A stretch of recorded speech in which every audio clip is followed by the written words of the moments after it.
You can call me an optimistic Jamaican. I expect the Jamaican economy to grow in the region of 1%. Why?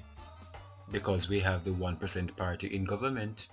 Can Jamaicans expect accelerated levels of growth, much faster levels of growth than the average 1% you managed in your 18 and a half years in office? Well, the first thing is that there's a stark difference between our ideologies. The PNP actually manages the economy and the JLP does not. Did you notice that Miss Hannah is very articulate and hardly ever stutters in her presentations? I do not believe it is coincidence that she stuttered there. In fact, she could have choked on that sentence. The PNP actually manages the economy and the JLP does not. We actually had 13 years of the 18 years that we were in office for positive economic growth. What is also interesting is that we gave to the JLP our debt at 104%. We had reduced poverty to 9.8%, the lowest in our history. What have they done with it? They've grown the debt to over 130%. I've always admired her for being quite articulate. She also needs to be commended for bravery. Only a super brave PNP politician would dare to speak about growing the debt in comparison with the JLP. 2 videos from now, that subject will be addressed because before that, another topic needs to be addressed. They've lost over 90,000 jobs. They've had 14 consecutive quarters of no growth. The topic to be addressed in the next video is the global recession that the PNP apparently wants Jamaicans to forget. We have managed in times of the IMF, and we've also had growth in that time, and we've also had record foreign direct investment in that time as well. The one additional point I'd like to add to that, the issue of ideology is about outcomes. The People's National Party remain focused on people power. It is seen in the delivery during the 18 years of new schools built, new hospitals built, new community centres built. So far, well, everybody at home knows the last time a school was built. Thank you very much, Mr. Price is reputed to be a very brilliant young man. One of the PNP's brightest minds' response to economic management is the building of hospitals, schools, and community centers. In all they just said, did you hear this question answered? Can Jamaicans expect accelerated levels of growth, much faster levels of growth than the average 1% you managed in your 18 and a half years in office? I think the issue of the PNP being a better steward of the economy is a laughing one. The PNP managed the economy at a time when the world was seeing growth. What kind of growth did we see in Jamaica? The average 1% you managed in your 18 and a half years in office. For decades, the Jamaican economy has exhibited anemic growth. Well, maybe we can forgive the youth leaders for not being able to really answer the question on whether the PNP can deliver on accelerated levels of growth beyond their 1% average. So, let us go to the more mature leader. You predicate at least part of your answer on the issue of growth, Mr. Simpson-Miller. Just last week, though, the head of the IMF said that there is no country in the world that will be immune from the crisis we see not only unfolding but escalating. How does this affect your prediction for growth? We're all aware of that. But we had serious challenges when I was Prime Minister. And when I left office, we had 3% growth. We did it before, and we can do it again. We can work to achieve growth and development for this country. Okay then. She promised 3%, and that is not being delivered.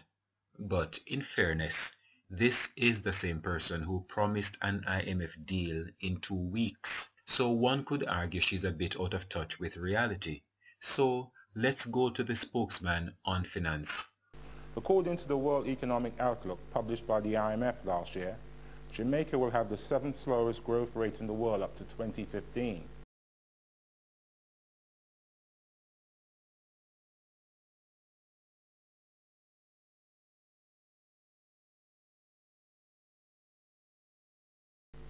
Therefore, if your party were to return to office on December the 29th, how does it intend to stimulate growth in ascending order of priority 3, 2, 1? Well, first of all, I think it is important that we have a predictable macroeconomic framework. We have expressed the view that we need to have a medium-term agreement with the International Monetary Fund, which will provide this level of predictability. We also believe that the tax reform is very important to this process, and we have to contain our fiscal expenditures quite significantly. In addition, we think there are some other critical agendas. Energy. We need to also engage in a packaging of entities, underperforming entities within the state, and divest them and put them in productive hands. On top of that, we also think that it is very important to identify critical industries, ICT, agro-processing, manufacturing, to name just a few, and our cultural industries, and to provide adequate support, both technical and financial, that would enable these sectors to move forward.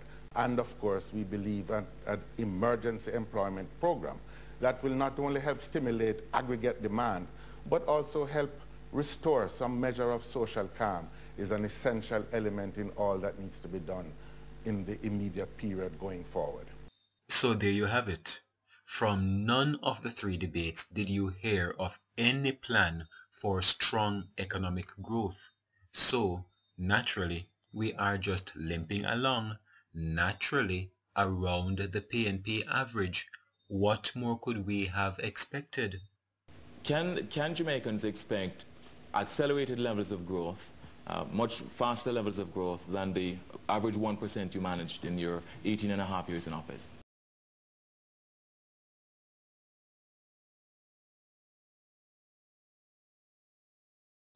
Do we want strong economic growth in this country? As it turned out, there is in fact another political party in Jamaica that can talk about that. The last time the Jamaican economy grew in any significant increment was during the 1980s and the latter part, when it averaged 6% growth. And it went through in momentum years to the PNP in 1990, where the economy grew in that year by 6.3%. Since that time, the economy has plunged into negative and marginal growth. Any rational person, including the blind, can see that the JLP has a much better track record when it comes to strong economic growth in Jamaica. I can just hear critics saying that I am biased. I do not say these things because I prefer the JLP. On the contrary, I prefer the JLP because of these facts that have not been nor can be denied.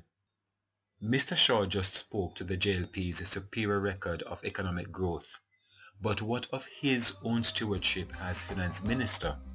Please subscribe to this channel so you are notified when the next video addressing that question is published online.